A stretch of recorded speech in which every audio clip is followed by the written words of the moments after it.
Hello students, welcome to crack grade B online learning platform. आज हमारे साथ हैं मिस्टर वसंत दीपक केसरी, जिन्होंने SEBI grade A 2020 exam clear किया है। और कॉन्ग्रेचुलेसन मिस्टर वसंत।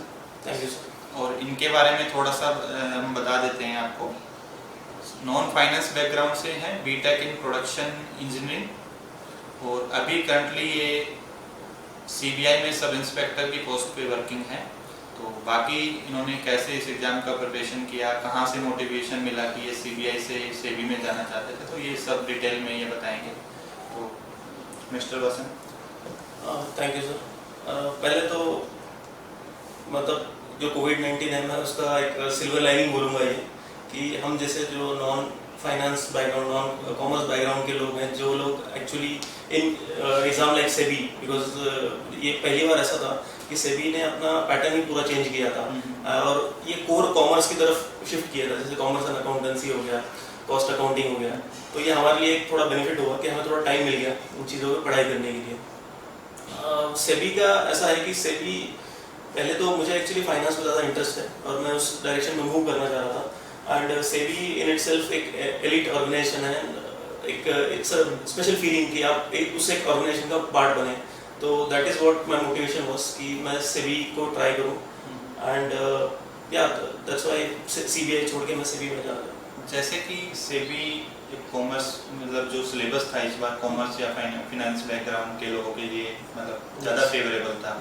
तो कहाँ से आपको मोटिवेशन मिला कि जैसे कि बहुत सारे स्टूडेंट्स होते हैं वो मतलब ये सोचते हैं कि नॉन फाइनेंस बैकग्राउंड के स्टूडेंट्स के लिए बहुत टफ रहता है, तो आपने कैसे हैंडल किया कि नॉन फाइनेंस और एक जो फ्यूचर एस्पायरेंट्स हैं उनके मन में डाउट रहता है कि नॉन फाइनेंस बैकग्राउंड वाले स्टूडेंट्स कर पाएंगे या नहीं कर पाएंगे, तो इस बारे में आप थोड़ा सा डिटेल में बताएंगे। देखिए, अगर ऐसा है कि अगर सेबी को फाइनेंस या फिर कॉमर्स बैकग्राउंड वाले लोग चाहिए होते हैं तो उन्होंने एडवर्टाइजमेंट में ही ये दिया होता कि भाई हमें बस चार्टर्ड अकाउंटेंट चाहिए या फिर हमें एमबीए फाइनेंस चाहिए, तो ऐसा कुछ था नहीं। और अभी तो हम ये बोल नहीं सकते, लेकिन जब फाइनली रिजल्ट के हम देखेंगे कि भाई कौन कौन ऐसे लोग थे जो नॉन कॉमर्स से हैं, और मैं काफ़ी लोगों को देख भी रहा था कि जो नॉन कॉमर्स से थे, और इंटरव्यू में भी मैं आपको बताऊंगा उसके बारे में। तो कहने का मतलब ये है कि ऐसा कोई लिमिटेशन नहीं है, वो खुद नहीं चाहते कि भाई कोई पर्टिकुलर एरिया से हो। उनको, जहाँ तक मैंने जॉब कल्चर के बारे में इंक्वायरी करी थी सेबी के, बेसिकली उनको चाहिए कि जो एक रिस्पॉन्सिबिलिटी से अपने काम एग्जीक्यूट कर सके, क्योंकि वहाँ पे ज़्यादा टीम वर्क वाला नहीं है, वहाँ पे इंडिविजुअल रिस्पॉन्सिबिलिटी ज़्यादा है। एक्चुअली एक सीजीएम थे, उनका मैंने इंटरव्यू देखा था यूट्यूब पे, तो उसके हिसाब से उन्होंने जैसे बताया, सो दैट इज़ वाई कि तो पहले तो मैं ये डाउट अगर मन में हो तो ये आप निकाल दीजिए कि मतलब किसी की एस्पिरेंट केस में कि कॉमर्स बैकग्राउंड या फिर उसका है, ऐसा कुछ भी नहीं है। It's totally based on your preparation. Anybody other than non-commerce also can apply and can clear it. तो मैं उसका मतलब एग्जांपल एक्चुअली जैसे हमने भी मॉक इंटरव्यू लिए थे तो मोस्ट ऑफ द कैंडिडेट्स थे वो नॉन कॉमर्स या नॉन फाइनेंस बैकग्राउंड से ही थे।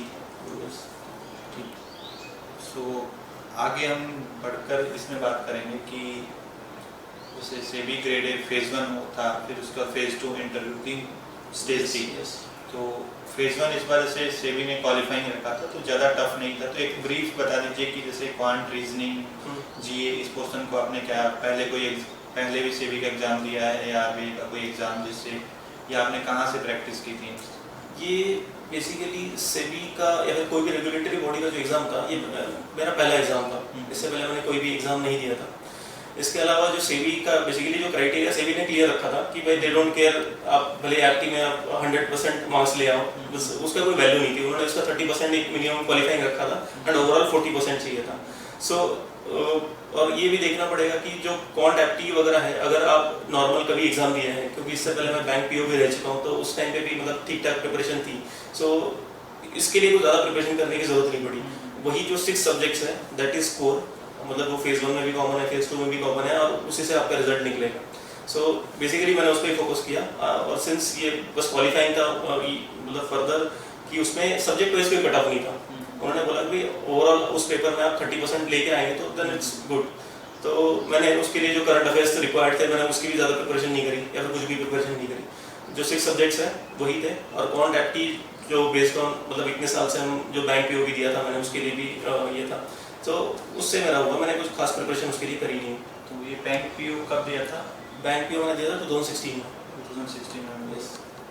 4 इयर्स गैप 4 years था। क्या कोई इशू नहीं है उसमें। तो इसके लिए कोई प्रैक्टिस की थी सेबी के लिए, कोई मैंने टेस्ट सीरीज? नहीं ऐसे कोई खास टेस्ट सीरीज के लिए नहीं है, बस एक मैंने जो बेसिक बुक्स आती है आर.एस. अग्रवाल वगैरह, एक बार मैंने सारे चैप्टर्स के कुछ एक 5-10 क्वेश्चन जो खास क्वेश्चन है मैंने वही अटेम्प्ट करके दैट वाज सफिशिएंट मुझे ऐसा लगा। तो अभी बात करेंगे हम जो 4 सेक्शन था, 6 सब्जेक्ट्स थे, जैसे कॉमर्स एंड अकाउंटेंसी था, कंपनीज एक्ट था, फाइनेंस था, मैनेजमेंट था, कॉस्टिंग था और इकोनॉमिक्स था। तो इसके लिए आपने क्या सोर्स फॉलो किए थे? पहले तो मैं फेज 1 के बारे में बोलूँगा कि फेज 1 का जो पेपर था इट वाज कम्प्लीटली मतलब कोई इसे इमेजिन नहीं कर सकता ऐसा पेपर था, और इसके लिए कोई तैयारी भी नहीं कर सकता। उन्होंने मतलब इनकम टैक्स के कुछ सेक्शंस पूछ लिए थे, तो दैट वाज कम्प्लीटली इररिलेवेंट। तो उसके बारे में अगर वो छोड़ दिया जाए फेज 1 का, और क्वालिफाइंग का मुझे लगता है ऑलमोस्ट हर किसी ने क्वालिफाई कर ही लिया होगा। इसके अलावा जो 6 सब्जेक्ट्स हैं उसके लिए मैंने क्रैक ग्रेड बी का जो कोर्स आता है वो मैंने फॉलो किया। इसके अलावा मैंने जो ICAI है, institute of chartered accountants of India, और ICMA है, कॉस्ट एंड मैनेजमेंट अकाउंटेंट्स, उनके जो PDFs आते हैं वो ऑनलाइन फ्रीली अवेलेबल है, उनके इलस्ट्रेशंस मैंने सॉल्व किए थे। सो इलस्ट्रेशंस, क्योंकि मेरा फोकस ये था कि आपको जो जैसे अकाउंटिंग स्टैंडर्ड्स भी है, अकाउंटिंग स्टैंडर्ड्स आपको सिर्फ एक ऐसा नहीं है कि आपको रटना है या फिर मेमोराइज करना है, you have to understand accounting standards with the help of numericals. आपको न्यूमेरिकल्स के साथ में वो करना है, और इलस्ट्रेशंस जब आप सॉल्व करते हो तो आपका अकाउंटिंग स्टैंडर्ड्स के कॉन्सेप्ट आपके ज़्यादा क्लियर होते हैं, ऐसा मुझे फील हुआ। इवन कॉस्ट अकाउंटिंग के जो कॉन्सेप्ट्स हैं उसके इलस्ट्रेशन सॉल्व करने के बाद मुझे ज़्यादा उससे बेनिफिट मिला। तो basically commerce and accountancy and cost accounting के लिए मैंने ये चीज़ें फॉलो करी अदर देन योर मटेरियल। सो उसकी वैसे एक फुल मेरा एक कंप्लीट पिक्चर मुझे इसमें मिल गई। इसके अलावा फाइनेंस एक ऐसा है कि मतलब आप कुछ दिनों में प्रिपेयर नहीं कर सकते, थोड़ा टाइम टेकिंग है, क्योंकि फाइनेंस इन इटसेल्फ इज बहुत वास्ट होता है। तो फाइनेंस बेसिकली आप मतलब इतने साल का जो वर्क एक्स है उसके हिसाब से भी आपको कुछ नॉलेज मिलता है फाइनेंस का, उसके हिसाब से आप स्टडी भी करते हैं। आपका मटेरियल भी मुझे लगा कि जो एक क्रिस्प वे में मुझे सारी चीज़ें प्रोवाइड करता है, क्योंकि वर्किंग प्रोफेशनल्स के बाद मतलब मेरे पास तो ज़्यादा टाइम नहीं था, तो in that way it help. इसके अलावा कंपनीज एक्ट भी है, कंपनीज एक्ट में भी आपको सिर्फ पढ़ने से काम नहीं होगा, आपको उसको MCQs के साथ अंडरस्टैंड करेंगे तो ज़्यादा बेहतर तरीके से आप कर सकते हैं। सो ऑल दिस थिंग्स मुझे लगता है उसकी वजह से मैंने न्यूमेरिकल्स पे ज़्यादा फोकस किया, क्योंकि अगर देखा जाए तो 40 मिनट्स थे आपके पास 50 क्वेश्चन अटेम्प्ट करने के लिए, तो क्वेश्चंस का लेवल इतना ज़्यादा नहीं आएगा, ज़्यादा डिफिकल्ट तो पूछ नहीं सकते। लेकिन अगर न्यूमेरिकल्स आते हैं, अगर हम देखें भी तो मुझे लगता है ऑलमोस्ट 10 to 12 समथिंग न्यूमेरिकल्स भी आए थे उसमें। यस, तो न्यूमेरिकल्स वाज द की। मुझे लगता है काफ़ी सारे क्लासेस में न्यूमेरिकल्स भी फॉलो नहीं किए थे, उसकी वजह से हो सकता है उनको ये किया हो। सो क्योंकि जो फाइनेंशियल रेशियोज हैं commerce and accounting, basically accounting standards में फॉरेक्स जो था अकाउंटिंग स्टैंडर्ड 11 उसमें भी न्यूमेरिकल्स पूछा था उन्होंने, अकाउंटिंग स्टैंडर्ड्स पे भी, कॉस्ट अकाउंटिंग में तो आई थी। So numericals was the key. Other than that कुछ उन्होंने ऐसे बेसिक क्वेश्चन पूछे थे कि मतलब जैसे फिस्कल डेफिसिट उन्होंने पूछा था, तो उसके लिए कोई खास ऐसे कोई तैयारी करता नहीं आदमी, और तो बस ऐसा उस पर मैंने ज़्यादा फोकस किया।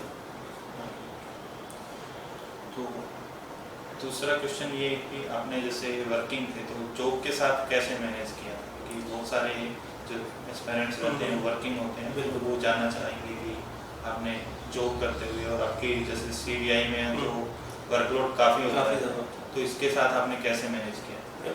पहले तो मैं ये बोलूँगा कि अगर ये एग्ज़ाम अगर अप्रैल 2020 में एज शेड्यूल्ड अगर हुआ होता तो हो सकता है कि मैं उसको क्लियर नहीं कर पाता, क्योंकि ये सिलेबस ये टोटल कॉमर्स वाला बैकग्राउंड जो है मेरे लिए नया था। तो ये मतलब बोलूँगा कि कोविड-19 की वो सिल्वर लाइनिंग बोलूँगा इससे, कि थोड़ा सा टाइम मिल गया हमें इसके लिए। दूसरा ये था कि आपको इफेक्टिवली मैनेज करना पड़ेगा। जैसे मैं ये करता था कि जैसे मॉर्निंग में मैं थोड़ा फ्रेश रहता है, क्योंकि वर्क एक्स पे, क्योंकि हमारा ऐसा होता है कि हम जाते तो टाइम पे हैं, आने का कोई टाइम नहीं होता, तो कभी रात भर भी रुकना पड़ सकता है, कुछ भी हो सकता है। तो उसके बाद आने के बाद एक फ्रेश नहीं होता आदमी का, पढ़ाई करने का इच्छा नहीं होती, तो मैं एक सिंपल शेड्यूल फॉलो करता था कि मैं मॉर्निंग में 3:30 to 4 o'clock के आसपास अगर मैं उठ जाऊँ तो मॉर्निंग के 3.5 आवर्स जो एक प्रोडक्टिव आवर्स होते हैं, मतलब वहाँ पे कोई ज़्यादा डिस्टर्बेंस नहीं होता, उन चीज़ों को मैं फॉलो करता था। और बेसिकली एग्ज़ाम से फेज़ 1 और फेज़ 2 दोनों एग्जाम से पहले मैंने अराउंड 15 डेज़ की लीव ली थी, और मैंने सिर्फ उसकी पढ़ाई करी, रिवाइज किया। और मैं तो ये भी बोलूँगा कि फेज़ 1 से पहले मेरा पूरा सिलेबस भी कवर नहीं हुआ था। मैं एक्चुअली कॉस्ट अकाउंटिंग का काफ़ी सारा सिलेबस मैंने छोड़ दिया था फेज 1 के पहले, क्योंकि मुझे ये भी एक तो मुझे टाइम नहीं मिला था वो करने का, इवन दो कि एग्ज़ाम बहुत डिले हो गया था, लेकिन तब भी वो लापरवाही बोलिए मेरी या फिर कुछ भी बोलिए कि फेज़ 1 से पहले मैं सिलेबस कंप्लीट नहीं कर पाया था। तो फेज़ 1, क्योंकि फेज़ 1 क्वालिफाइंग था, आपको बस 40% मार्क्स लाने थे उसमें, तो मुझे लगा कि मैं इजीली कर लूँगा बाकी के सिलेबस के ऊपर, तो मैंने उसके हिसाब से प्रोसीड किया। फेज़ 1 मेरा इजीली क्लियर भी हो गया। फेज़ 1 में अराउंड 135 मार्क्स थे मेरे आउट ऑफ 200।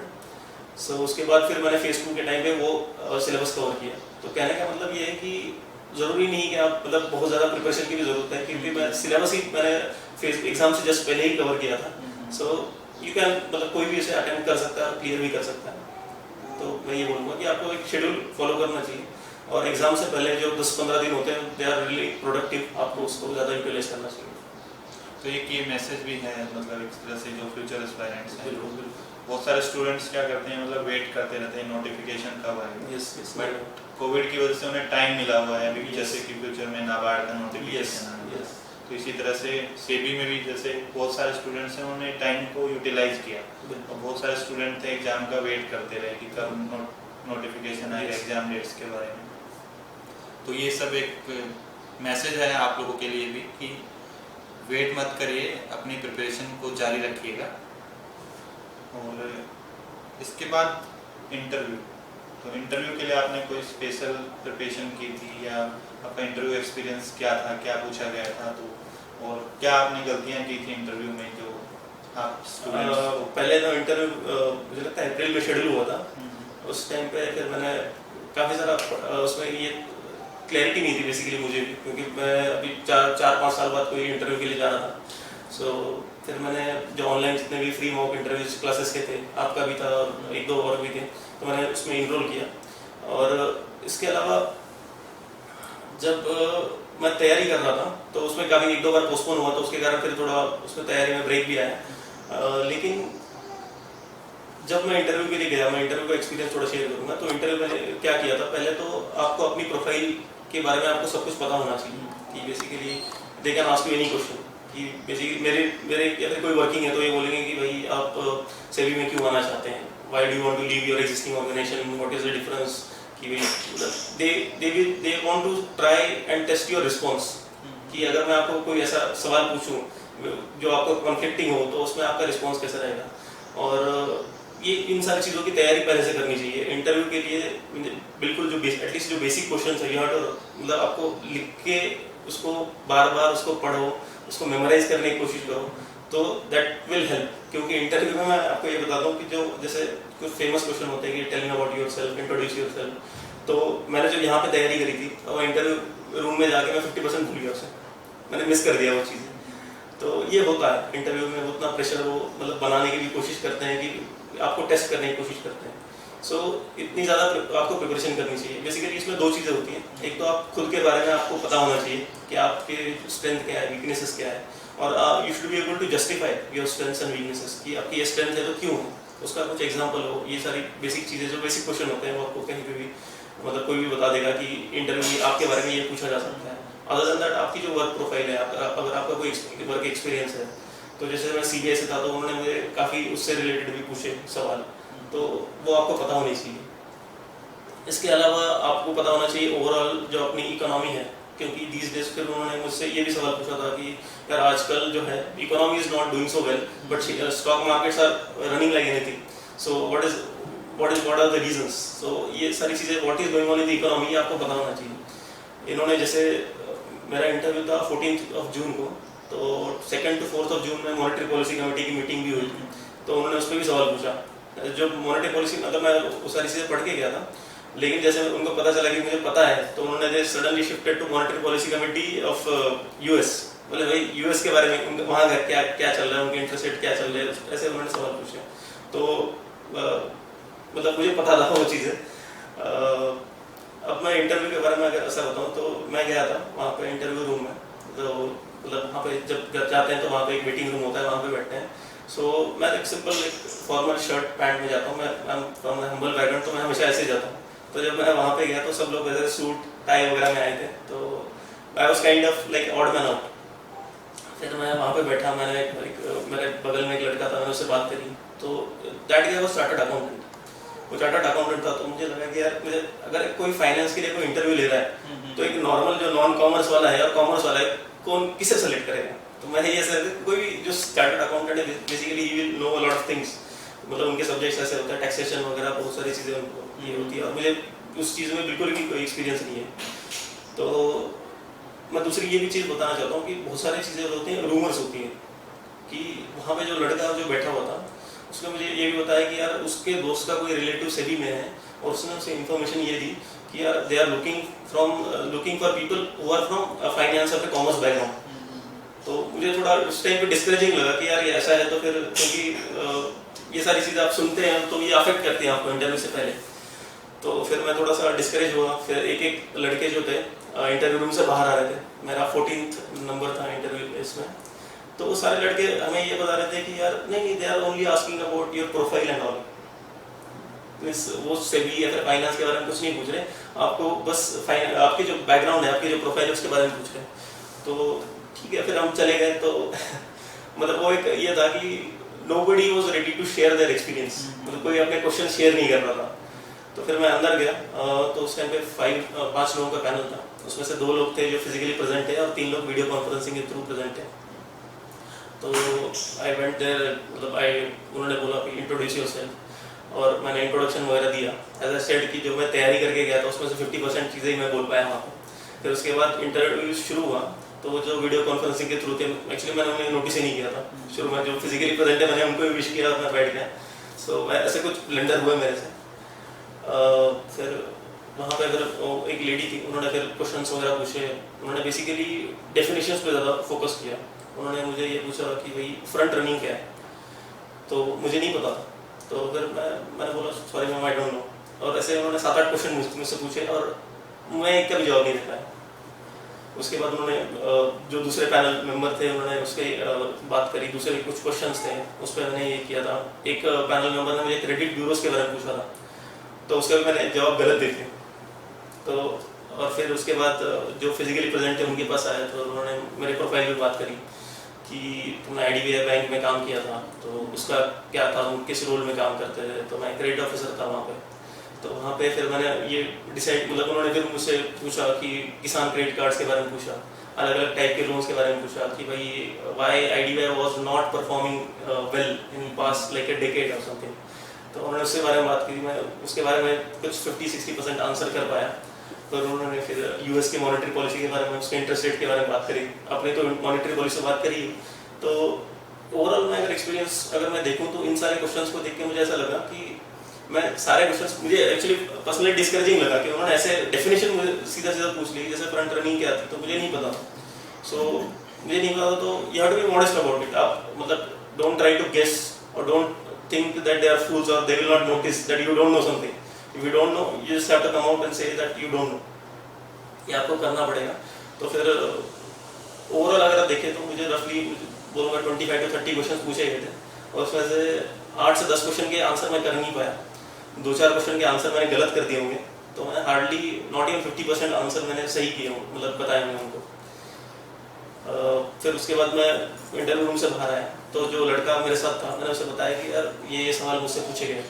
तो उसने actually he was able to answer every single question जो मुझसे पूछा गया था। जैसे मुझसे फ्रंट रनिंग पूछा गया था, तो मैंने ऐसा बताया कि भाई फ्रंट रनिंग, तो उसने मुझे बोला कि तुम्हें पता नहीं है, तो बोला नहीं है। तो उसने मुझे बताया कि ये होता है, तो उसने 2-4 चीज़ें ये भी बताई। तो मुझे मतलब ऐसा कोई चीज़ है वो जो पूछ रहे हैं इंटरव्यू में, वो तो मुझे पता ही नहीं है, अब मैं दूसरों को बता रहा, मतलब वो दूसरे मुझे बता रहे कि भाई ये होता है। तो मुझे ऐसा लगा कि मेरी प्रिपरेशन या तो उसके लेवल की नहीं थी। फिर that was about the interview experience. तो कहने का मतलब ये है कि उस टाइम पे जो लोग थे वो आपको सही चीज़ें इन्फॉर्म नहीं कर रहे थे, क्योंकि सब लोग तो ये बोल रहे थे कि आप प्रोफाइल पे पूछ रहे हैं। तो जब मैं अंदर गया तो it was entirely different. Common habit भी होती है क्योंकि आपसे कंपटीशन होता है, मोस्टली लोग नहीं शेयर करते हैं इंटरव्यू एक्सपीरियंस, जब उससे ज़्यादा फर्क नहीं पड़ता। ये बस आप, और इंटरव्यू में ये बोलना चाह रहा हूँ कि मतलब उसके बाद भी मेरा अगर हो गया है तो उसका मतलब ये है कि it's not just the finance या फिर कॉमर्स का नॉलेज नहीं है, they are looking for something else. They are looking for your character, your responsibility, आप कितनी रिस्पॉन्सिबिलिटीज आप अपने काम कर सकते हैं। Means they look about overall performance. Yes. How do you perform in the Yes, interview? yes, yes. Not only the bookish knowledge they are looking. ये कोई चीज़ नहीं है ना, मतलब एक डेफिनेशन आपको नहीं पता, इसका मतलब ये नहीं ना कि आपका ये नहीं मतलब नॉलेज नहीं बिल्कुल भी, इट्स अबाउट योर लॉजिक। तो उन्होंने मुझसे कॉर्पोरेट बॉन्ड मार्केट के बारे में डिस्कशन किया कि भाई मतलब उन्होंने ये भी पूछा कि शेयर मार्केट्स जो है अपनी इकोनॉमी के साथ जो डिस्कनेक्ट है उसको आप कैसे जस्टिफाई करेंगे। तो उस पर उनका पेपर भी आया था सेबी की वेबसाइट पे, तो वो मुझे आपने भी मुझे फॉरवर्ड किया था वो चीज़ें, आपने सबको अपने फॉरवर्ड किया था, तो दैट वाज हेल्पफुल। मैंने वही चीज़ें उनको बताई कि सर जो इंडिविजुअल्स हैं या फिर एफपीआईज है उनका जो कैश इनफ्लो है वो इतना ये होता है। तो मैंने बोला कि ठीक है, why FPIs are investing in Indian markets. तो फिर मैंने बताया कि India is a growing economy etcetera etcetera, मैंने ये बताया। तो फिर नहीं बोले इसके अलावा और क्या रीज़न हो सकता है। सो दे वर ट्राइंग टू टेस्ट। फिर उन्होंने बताया वो रीज़न कि हमारे यहाँ पे इंटरेस्ट रेट बॉन्ड के जो इंटरेस्ट रेट्स हैं हमें यहाँ पे ज़्यादा ये होते हैं। तो बोले ठीक है, आप ये बताओ क्यों होते हैं। वो टेस्ट करना चाह रहे थे कंटिन्यूस पे, और मैं उसका भी जवाब ठीक से नहीं दे पाया। तो ओवरऑल मैं अपने परफॉर्मेंस जब मैं खुद जज करता हूँ तो मुझे लगता है कि मैंने आपको तो मार्क या फिर जो होनी चाहिए वहाँ पे, तो मैं उसके हिसाब से परफॉर्म नहीं कर पाया था, लेकिन उसके बाद भी मेरा सिलेक्शन हुआ। सो ओवरऑल जैसे आप बोल रहे थे कि ओवरऑल जो परफॉर्मेंस होता है, it's not just about your knowledge, it's not just about some definitions, क्योंकि in turn they are going to train you, आपको सब कुछ सिखाएंगे, उसके बाद ही आपसे काम करवाएंगे। तो आपका जो एक ओवरऑल एक पर्सनालिटी होती है, आपका जो एज अ पर्सन आप हो, वो ज़्यादा मैटर करता है इंटरव्यू में। इसमें मैं एक और ऐड करना चाहता हूँ, जो फेज 2 एग्जाम हुआ था, फेज 2 एग्जाम में जो डिस्क्रिप्टिव पेपर था उसमें मैंने एक और ब्लंडर किया था। उसमें ऐसा ब्लंडर हुआ था कि उसमें जो ऐसे होता था, ऐसे की वर्ड लिमिट होती थी 200 वर्ड्स, और नॉर्मली इसमें 10% का टॉलरेंस होता है कि 180 to 220 वर्ड्स तक आप लिख सकते हो।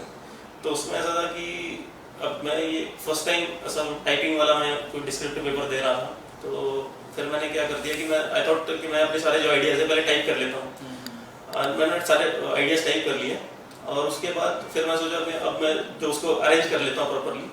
तो उसके बाद ऐसा हो कि उसका जो ग्राफिक यूज़र इंटरफेस था वो बहुत ही ज़्यादा ख़राब था। उसको आप इजीली आप जैसे बैकस्पेस नॉर्मली प्रेस करके रखते हैं जैसे वर्ड वगैरह में होता है, तो वैसा उसमें नहीं होता था। तो फिर उस टाइम पे मेरा काफ़ी टाइम वेस्ट हुआ था। तो फिर मैंने उस ऐसे को ऐसा ही लिखा था, तो वो ऐसे टोटल हुआ था 349 वर्ड्स का, and I left it as it is. मैंने उस पर ज़्यादा फिर टाइम नहीं किया। सो 200 वर्ड्स का ऐसे था, 349 वर्ड्स में लिखा, और उसके बाद भी मेरा फेस टू क्लियर हुआ। तो एक्चुअली ये भी एक मिथ है स्टूडेंट्स के बीच में जो आरबीआई, नाबार्ड या सेबी की प्रिपरेशन करते हैं कि word limit, stick to word limit. मैं पहले भी जो हमारे स्टूडेंट्स को क्लियर कर चुका हूँ कि वो एक मिथ ही है। अगर ज़्यादा भी हो रहा है तो कोई प्रॉब्लम नहीं होता है, बट कंटेंट आपका सही होना चाहिए। अगर उस ऐसे को अगर आप देखोगे तो ऐसे मतलब मुझे लगता है मैंने काफ़ी अच्छा लिखा था। अब बस मैं उस वर्ड लिमिट को स्टिक नहीं कर पाया, लेकिन उससे मैं इसलिए ये बताना चाह रहा था कि जो लोगों के मन में जो मिथ है जैसे आपने बताया वो दूर हो जाए कि वर्ड लिमिट का उससे कोई लेना देना नहीं होता। और आप सेबी का नोटिफिकेशन भी आप पढ़ोगे तो सेबी ने क्लियर कट लिखा हुआ है, हम डिस्क्रिप्टिव पेपर इसलिए ले रहे हैं कि we want to check your drafting skills, आप किस तरह से ड्राफ्ट करते हैं। लेकिन उस ऐसे में मैं आपको बताऊं जहाँ पे कॉमा की रिक्वायरमेंट होती है, जो प्रॉपर जो अपने पंक्चुएशंस होते हैं वो अगर आप प्रॉपरली कर रहे हो then you will get the full marks. It's not about word limit, it's about जो भी आप लिखते हो वो सही तरह से लिखते हो, ग्रामेटिकली सही होना चाहिए, उसका मीनिंग निकलना चाहिए। जैसे पैराग्राफ का ये होता है, पर्टिकुलर पैराग्राफ का कैसे मीनिंग ये निकलना चाहिए, वो आपको प्रॉपरली फ्रेम करना है। इट्स नॉट जस्ट अबाउट कि आप लिख दोगे कैसे भी करके 200 words, if it is not making a sense then it's not useful at all. आप जो जैसे कि आप वर्किंग प्रोफेशनल हैं, तो मोस्ट ऑफ द एस्पायरेंट्स होते हैं इन एग्जाम्स के, रेगुलेटरी बॉडी की जो एग्जाम्स होते हैं उनकी प्रिपरेशन कर रहे हैं, वर्किंग प्रोफेशनल ही होते हैं मोस्टली। तो उनके लिए आप क्या मैसेज देना चाहोगे उनको कि कैसे उन्हें मैनेज करना चाहिए, क्या सोर्सेज फॉलो करने चाहिए? एक्चुअली क्या है कि आजकल स्टूडेंट्स मिसगाइड हो जाते हैं और मल्टीपल सोर्स की तरफ फॉलो करने लग जाते हैं। टेलीग्राम पे भी जैसे देखा गया होगा कि आपने कि बहुत सारे लोग हैं वो मिसगाइडेड हैं, मतलब। तो देखिए इसमें मैं ये बोलूँगा कि आप एक सोर्स को आप पूरी तरह से फॉलो कीजिए, उसमें आप मतलब बेसिकली ये कैसा होता है, इट्स अ कंटिन्यूअस प्रोसेस। आप ऐसा नहीं है कि एक मटेरियल को लीजिए या फिर आप मैं तो ये कहता हूँ कि आप अपना मटेरियल बनाइए। आप एक सोर्स को लीजिए, उसमें कर लीजिए, उसके बाद मॉक टेस्ट आप जितने ज़्यादा हो सके उतने दीजिए। उसमें जो पॉइंट्स आते हैं जो आपको लगता है कि दे आर वर्थ रिमेम्बरिंग, क्योंकि ये कोई स्पेशल पॉइंट है या फिर हो सकता है एग्जाम में पूछा जाए, आप अपना नोट करते रहिए। ठीक है, ये आप अपने नोट्स बनाइए। आप ऐसा नहीं कि हम अगर मुझे कुछ मटेरियल मिल गया मैं उसी को पढ़ता रहूँगा, ऐसा नहीं। You have to update it with कुछ रिसेंट डाटा हो, कुछ भी हो, उसमें इनकॉर्पोरेट करते रहिए, उसी को पढ़ते रहिए। और मैं आपको ये भी बता दूं कि जैसे मैंने मॉक टेस्ट का कहा, मॉक टेस्ट भी उतने ज़रूरी नहीं है जितना रिवीजन ज़रूरी है। कि अगर आप एक बुक को अगर मान लीजिए 10 बार पढ़ते हैं, so that is more useful कि आपको जो डाटा आपके पास है अगर उसको आप if you are thorough with that all that data तो वो ज़्यादा यूजफुल रहेगा rather than just referring to multiple sources. और उससे ये होगा कि आप हमेशा कंफ्यूज रहोगे कि फाइनली क्या फॉलो करना चाहिए। क्योंकि एग्जाम के पहले मैंने कहा कि जैसे एग्जाम से पहले मेरा पूरा सिलेबस भी कवर नहीं हुआ था, लेकिन उन 15 डेज में जो मैंने स्टडी किया मैंने बार बार उसको रिवाइज करता रहा। ऐसा नहीं है कि मैंने मल्टीपल सोर्सेज फॉलो किए, सेम सोर्सेज को आपको रिवीजन पे ज़्यादा फोकस करना है। उस ड्यूरेशन पे मैंने कोई मॉक टेस्ट नहीं लिखा, उसमें मैंने कुछ नहीं किया, मैंने सिर्फ सिंपली रिवीजन पे ज़्यादा फोकस किया। तो दूसरी चीज़ वर्किंग प्रोफेशनल का ये है कि working professional depends on your interest. अगर आपको स्विच करना है so you have to define a schedule, आपको उसके लिए थोड़ा टाइम निकालना पड़ेगा। और टाइम अगर आप डेली के 2-3 घंटे भी अगर दे पाते हैं कोई परेशानी नहीं है उसमें। लेकिन आप ये मत कीजिएगा कि आप नोटिफिकेशन का वेट करेंगे।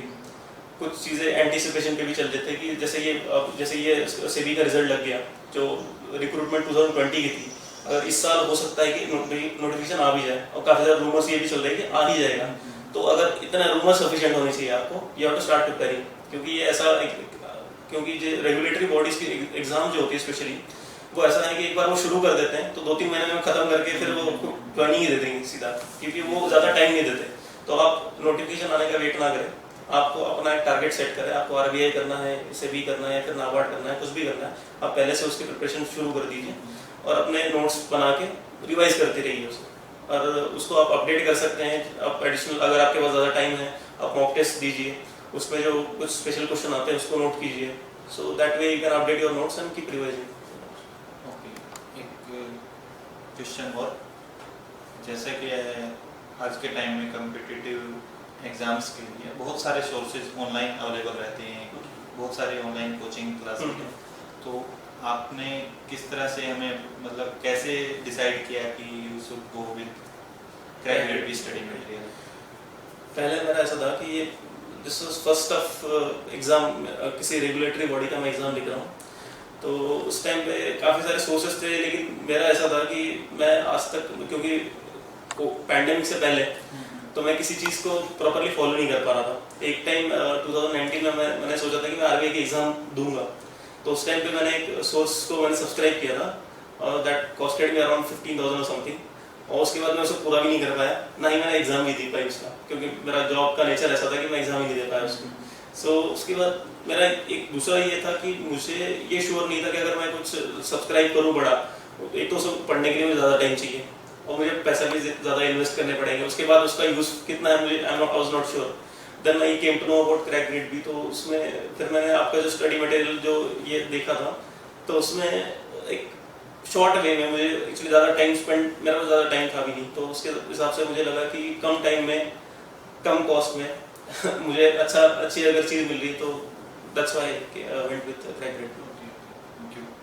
And last message for future aspirants? मैं तो ये कहूँगा कि जस्ट जैसे मैं सेबी की एग्ज़ाम और आरबीआई की एग्ज़ाम दोनों कोइंसाइड कर रही थी। तो उस टाइम पे आरबीआई की एग्ज़ाम इस बार उन्होंने 270 कुछ वैकेंसीज निकाली थी और इट वाज हाईएस्ट मतलब in last 5-6 years, I don't know. तो काफ़ी लोग मुझे ये भी बोल रहे थे कि यार why don't you prepare for RBI, लेकिन मुझे सेबी ही जाना था। मतलब मेरे मन में वो पिछले साल से वही चल रहा था कि मुझे सेबी ही जाना है, तो आई फोकस ऑन सेबी। मैं सेबी में ही फोकस किया टिल 27 फरवरी जब उसकी फेज 2 थी। तो और ऐसा है कि उसका रिजल्ट आ जाता है। मतलब ये है कि अगर आप किसी चीज़ को आपको दिमाग में है कि आपको ये करना है, तो ऑटोमेटिकली आप अपने एफर्ट्स भी उस डायरेक्शन में लगाएंगे और automatically things will happen in your favour. तो कहने का मतलब है कि अगर आपको करना है तो आप डजंट मैटर आपका बैकग्राउंड क्या है या फिर आप वर्किंग प्रोफेशनल है या नहीं है, इट डजंट मैटर। हो जाता है। मतलब इंटरव्यू तो मेरा ऐसा हुआ था, उसके बाद आई वाज नॉट इवन होपिंग कि मेरा हो जाएगा, बट वी डोंट नो कि क्या हो जाए। तो ऐसा ये होता है कि आप एक चीज़ पे फोकस कीजिए कि आपको क्या करना है, उसके डायरेक्शन में अगर आप प्रॉपरली एक प्लान्ड वे में आप एफर्ट्स लगाइए, सो कुछ भी हो सकता है।